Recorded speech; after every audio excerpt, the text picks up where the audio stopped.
近日，在美国社交媒体上，一则荒谬的新闻引发广泛讨论。美国会一名共和党籍参议员近日致信美商务部长，呼吁美政府调查所谓从中国进口大蒜对国家安全构成的威胁。就连西方媒体都被这出反制闹剧所震惊。美国参议员职业素养再度成为外界关注的焦点。为何美国政客动辄就拿国家安全说事？这样的荒谬指控为何在美国内有市场呢？来看看报道。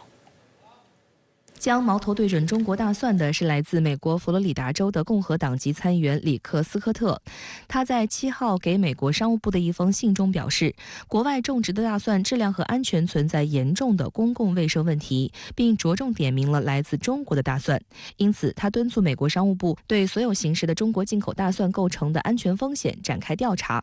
而斯科特所使用的论据则更为荒谬。他在信中声称，中国的农户使用粪便和污水 给大蒜施肥，在污水中种植大蒜，漂白大蒜，在大蒜进入美国市场前去除根部，以使其看起来更诱人。由于斯科特的指控过于可笑，就连西方媒体在报道中都忍不住冷嘲热讽了起来。英国广播公司在报道中引述负责知识科普的加拿大麦吉尔大学科学与社会办公室称，没有证据表明中国使用污水作为种植大蒜的肥料。商业内幕网站则引述权威期刊《新科学家》的报道称，今年瑞士的一家农业研究公司在对卷心菜进行测试后发现，用人类粪便制成的肥料与传统肥料一样安全有效。 斯科特所代表的美国佛罗里达州本地媒体指，他做出此番指控也是为其未来提出针对大蒜进口的法案做铺垫。而在这篇报道下，美国网友直接炮轰斯科特才是美国政坛需要拔掉的杂草。 值得警惕的是，如此荒谬的言论在美国国内竟是有迹可循。美商务部早在1994年2月曾发布公告称，对进口自中国的新鲜大蒜发起反倾销调查，此后将反倾销税率定为惊人的376.67%。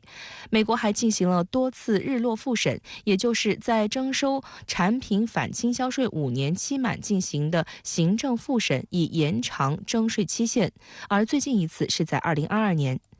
中国是全球最主要的大蒜生产国、消费国和出口国，出口达120余个国家和地区。美国则是主要大蒜消费国。英国广播公司在2019年的一篇报道中指出，自从特朗普对中国大蒜进口征收第2轮关税后，美国本土大蒜业者终于销售额猛增。不过 ，BBC 也指出，虽然美国大蒜生产商开心了，但美国消费者却要为此付出更多代价。我现在不相信你，我就 全方位不相信你，不管是普通的食品，甚至以后还会发展到一般的贸易品。但这样是极端的一些议员的意见，我觉得国会对于这些非理性的声音还是不会去进行重点的处理。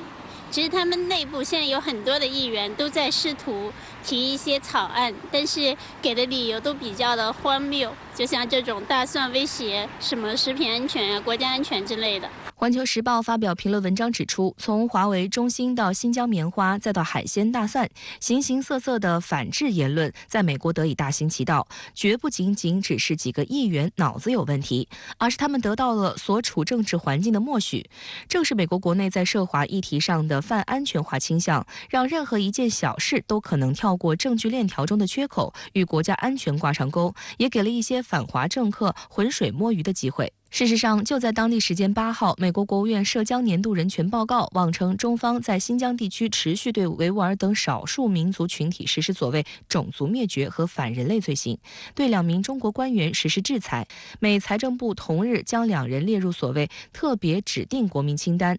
美国土安全部根据美国国内法宣布将3家中国企业列入所谓维吾尔强迫劳动预案法实体清单。 在11号的外交部例行记者会上，发言人毛宁对此表示，美方再次炮制散布涉疆的虚假叙事，以所谓新疆人权为借口，对中方的企业和人员实施非法制裁，严重损害中方有关企业和个人权益，严重干涉中国内政，严重违反国际关系基本准则。中方坚决反对，予以强烈谴责。美方应当停止对中国的污蔑抹黑，撤销对中方人员和企业的非法 单边制裁，停止实施维吾尔强迫劳动预防法等错误法案，中方将采取坚决反制措施，维护中国公民和企业的正当合法权益。在许多领域，所谓国家安全威胁都成为美国打压中国企业的工具箱中最好用的借口。